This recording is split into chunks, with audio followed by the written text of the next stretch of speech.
এবং BNP open বলেছে, রাষ্ট্রপতির সাক্ষাৎকারে বলেছে, আপনাদের এই হাউজের পত্রিকা কালের কণ্ঠে, যে তাকে তো উপড়ে ফেলতে চেয়েছে, সে সাংবিধানিক ভ্যাকুয়াম যাতে না হয় এই জন্য সে স্থির থেকেছে, ধীর থেকেছে। এবং সেখানে বিএনপির সমর্থন দিয়েছে, তিন বাহিনী প্রধানও ওখানে ছিল, তিন বাহিনীও তার পক্ষে ছিল যাতে তিনি রিজাইন না করেন।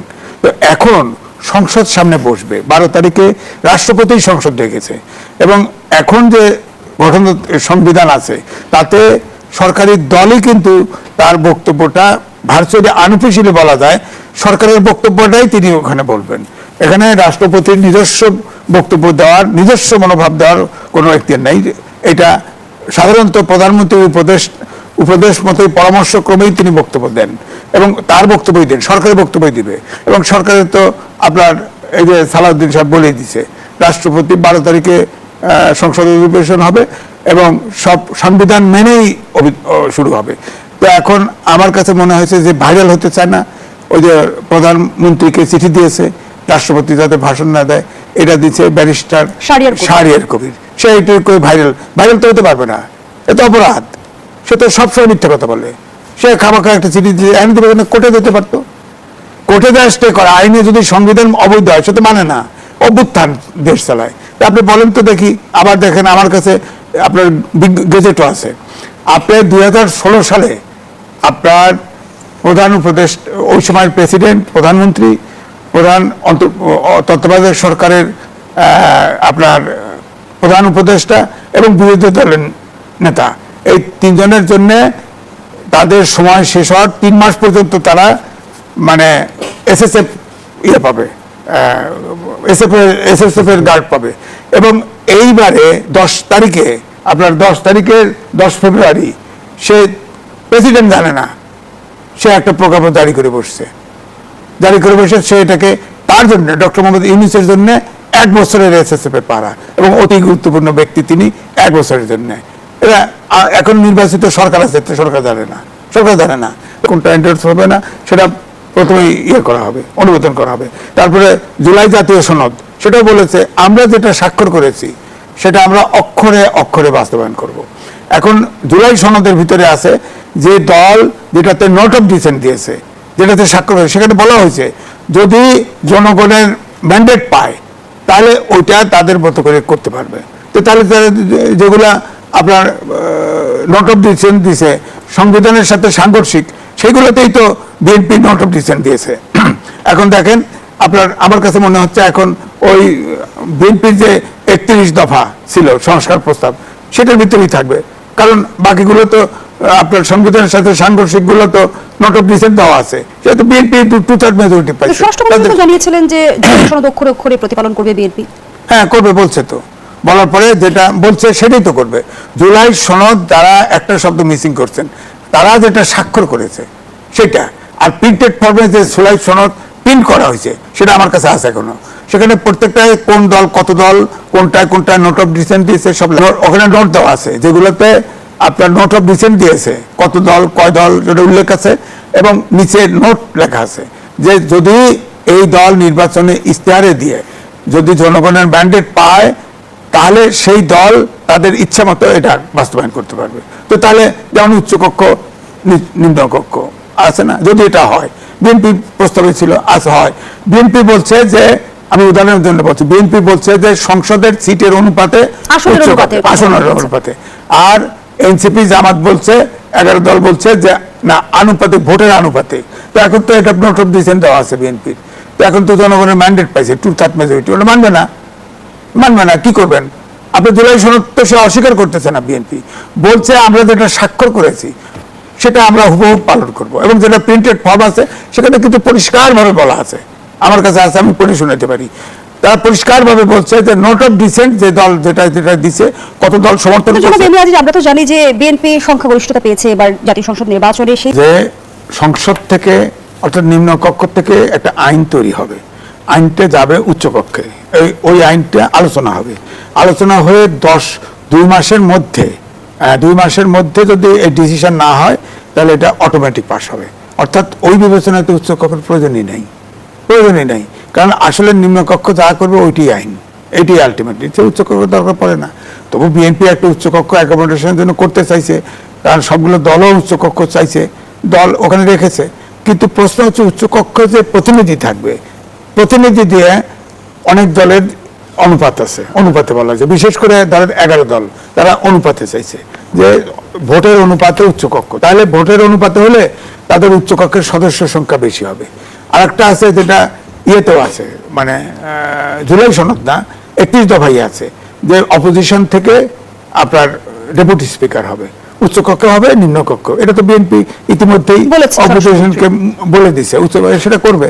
অর্থাৎ বিএনপি যেটা বলছে, সালাউদ্দিন সাহেব যেটা বলছে, জুলাই জাতীয় সনদ যেখানে তারা যেটা স্বাক্ষর করেছে সেটা তারা হুবহু বাস্তবায়ন করবে। এখন যেসব জায়গায় নোট অফ ডিসেন্ট দিয়েছে, এখন 2/3 মেজরিটি পাইছে, তাদের আইনগত কোনো বাইন্ডিংস নাই, তারা ওটা করবে না, বাকিটা করবে। এখন যদি বাকিটা করতে চান তাহলে তো সরকারের সাথে ডিবেট আচরণ ঠিক রেখে করতে হবে। আপনি সবসময় তাফালিং করবেন, হ্যাঁ। এখন আপনার ধরেন ওই জামাত ইসলাম যেটা বলে সেটা হয়তো শোনা যায়, এনসিপির এত বাগাড়ম্ব তো আর সহ্য হয় না। আপনি বলেন এনসিপি আছে, এনসিপি 30 জন আত্মরক্ষার্থে জামাতের সাথে ঢুকে গেছে, হ্যাঁ, আর গ্রুপ বাড়া আর একটা দল করছে, আর অনেকে রিজাইন করে চলে গেছে। নারীরা তো মূলত নাই, একটা নারী আছে আর সব নাই। তো এখন এনসিপি তো আর সম্ভাবনা দেখছি না।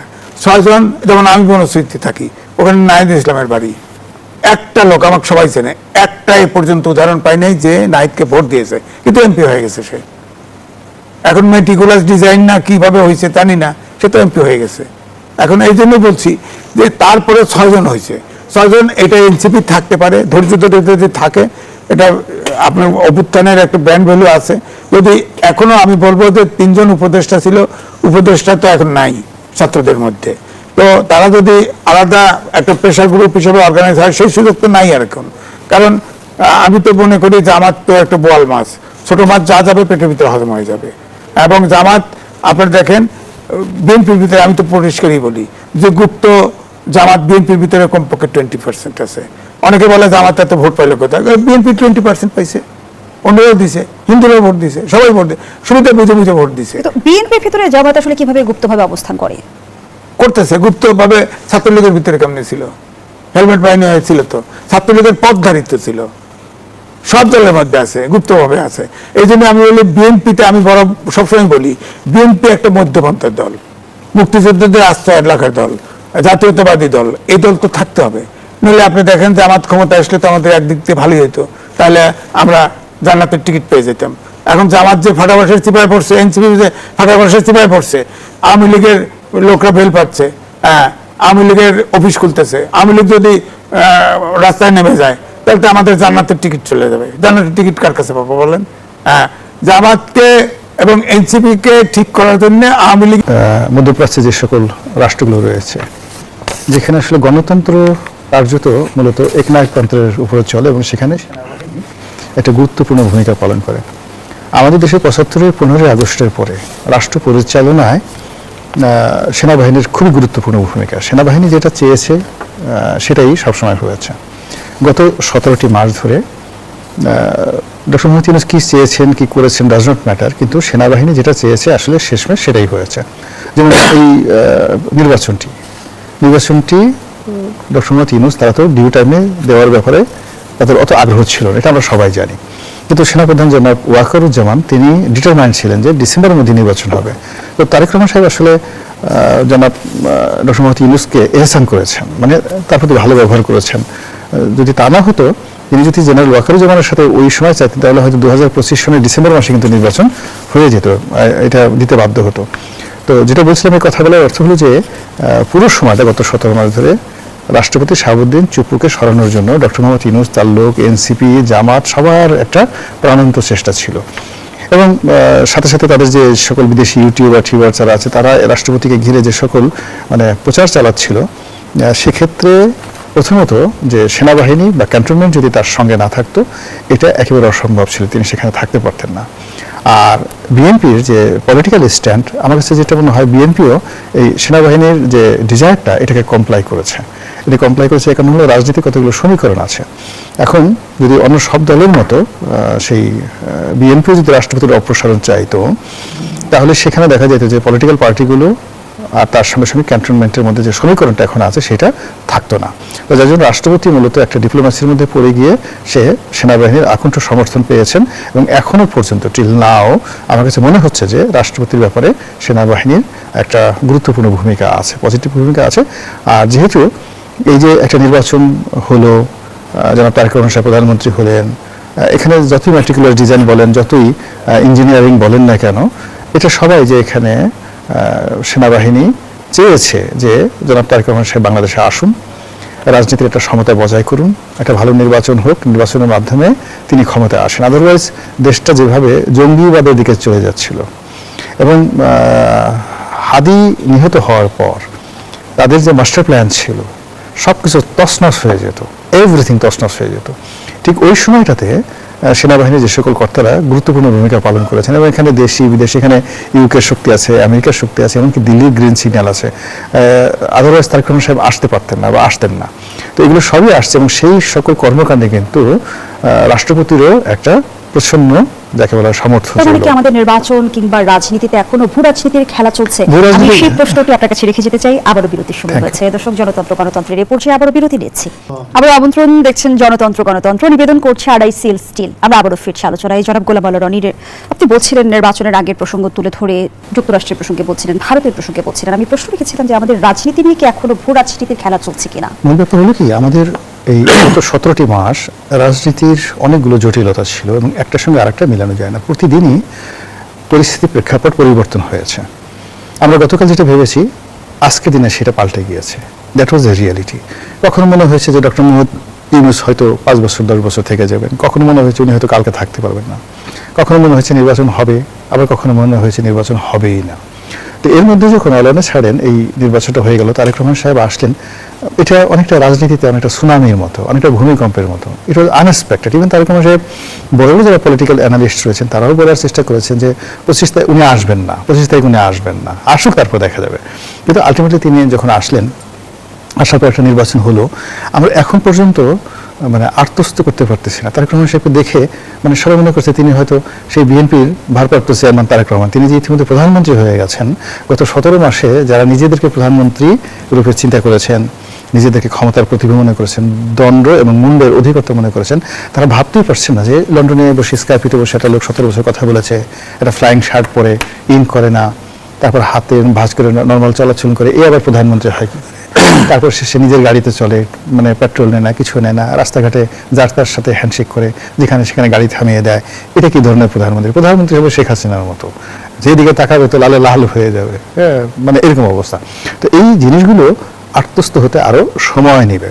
দুই নম্বর হলো যে বিএনপির যারা হয়েছেন সংসদ সদস্য, মন্ত্রী, এটাও তাদের কাছে প্রায় এখনো পর্যন্ত এটা আনএক্সপেক্টেড। অন্তত 6 মাস 1 বছর লাগবে এই পুরো জিনিসগুলো একটা সিস্টেমের মধ্যে আসতে। আবার এনসিপি, জামাত যারা গত 17 মাস ধরে মনে করেছেন we are the king and we are also king maker, আমরাই রাজা তৈরি করি, আমরাই রাজা এবং আগামীতে আমরাই রাজা হচ্ছি, তাদেরও একটা সময় লাগবে। কিন্তু এর মধ্যে হয় কি, প্রকৃতি কিন্তু বিরূপ হয়ে গেছে। এই যে ইরানের যে যুদ্ধটা, এই যুদ্ধটা আমাদের যে পুরো রাজনীতির যে কোর্স অফ অ্যাকশন, এটা পরিবর্তন করে দেবে।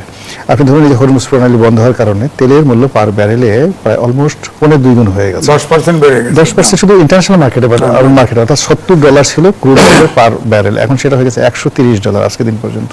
এটা আসলে বৈশ্বিক অর্থনীতিতে ব্যাপক প্রভাব বিস্তার করবে। আমাদের দেশে উই ক্যানট এফোর্ড ইট। আপনি আমাদের বিদ্যুৎ প্ল্যান্টগুলো এখন এলএনজিতে চলে, এলএনজি কাতার থেকে আমরা আনি, কাতার তার এলএনজি প্ল্যান্টটাই বন্ধ করে দিয়েছে। ফলে এই যে বিদ্যুৎ প্রতিমন্ত্রী যে বলছেন যে সামনে আপনার যাকে বলা হয় লোডশেডিংটা অনিবার্য, আপনি লোডশেডিং না, পুরো ব্ল্যাক আউট হয়ে যাবে।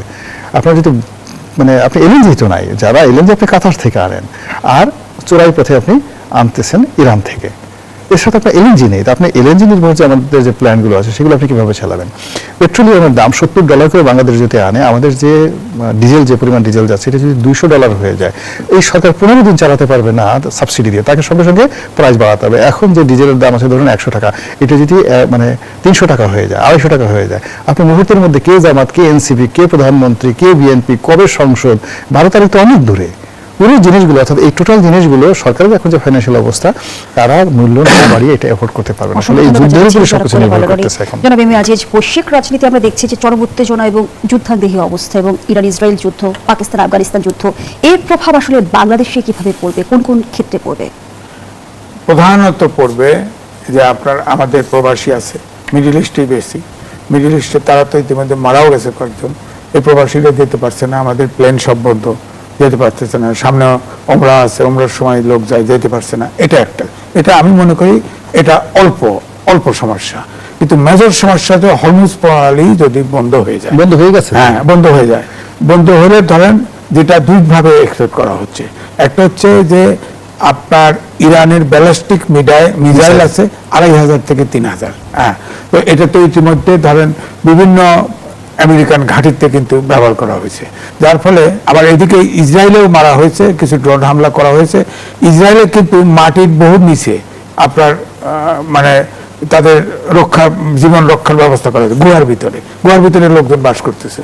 তো ইসরায়েল এখন খামেনি সহ হত্যা করবে, তার স্ত্রীও আজকে মারা গেছে, হ্যাঁ, তো ধরেন এখন ইরান ধরেন জিতলো, ধরেন হরমুজ প্রণালী ধরেন কোনোভাবে আমেরিকাই ইয়ে করলো, এখন তারা তো ওখানে তো আপনার রিজম চেঞ্জ করতে চায়, ইরানের রিজম চেঞ্জের সমস্যাটা হচ্ছে কি ওখানে শিয়া হচ্ছে মেজরিটি, সুন্নিও আছে 2-3 ভাগে, তো তারা তো এই দেশকে তো এক রাখতে পারবে না, দেখা যাবে যে রাশিয়ার মতো যদি এটা চেঞ্জ করতে চায়, রাশিয়ার মতো হয়তো ভেঙে দিতে পারে, হ্যাঁ, এটাও সমস্যা। আবার এদিকে ইরান কিন্তু অনেকটা অসহায়ের মতো হয়ে গেছে, মিডল ইস্টের সব ঘাঁটিতে আক্রমণ করার ফলে কোনো মুসলিম দেশ কিন্তু ইরানের পক্ষে নাই, এখন ব্রিটেন কিছুটা ওপেন হয়ে গেছে আমেরিকার পক্ষে, হ্যাঁ, চীন মৃদুভাবে, রাশিয়া মৃদুভাবে বলা হয়েছে, হ্যাঁ এটা ঠিক।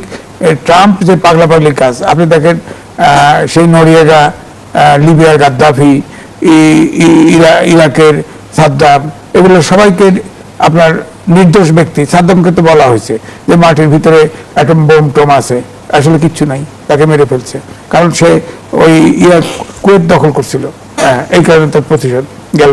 আর তখন তো সাদ্দাম হোসেনের তো একটা মুসলিম বিশ্বে কিন্তু খুব শক্ত অবস্থান ছিল, সাদ্দামকে মেরে ফেলছে। লিবিয়াতে তেলের জন্য গাদ্দাফিকে হত্যা করছে। আপনি দেখেন ভেনেজুয়েলার আপনার মাদুরোকে নিয়ে এসে বিচার করতেছে, হ্যাঁ, এখন তাদের মনে চাইছে ইরান তাদের একমাত্র থ্রেট, ইসরায়েলের সাথে যুদ্ধ করে এই করে ইরানকে নিঃশেষ করতে হবে। তো এই ধরনের যে এই সারা বিশ্বে একমাত্র শক্তিশালী পরাশক্তি আমেরিকা হয়ে গেছে এবং ট্রাম্পের মতো পাগলের হাতে দেশ পড়েছে, সুতরাং তাকে ব্যালেন্স করার আগে যেমন রাশিয়া, অখণ্ড রাশিয়া একটা ব্যালেন্স। বিগত সময় বলা হতো যে বাংলাদেশও পরাশক্তিদের বলয়ে অবস্থান করছে, তাহলে বাংলাদেশকে শঙ্কামুক্ত, আমরা কি সেফ সাইডে আছি? না, দেখেন আমাদের দেশে পলিটিশিয়ানরা কি করতেছে আমাদের কাছে কিন্তু পরিষ্কার না।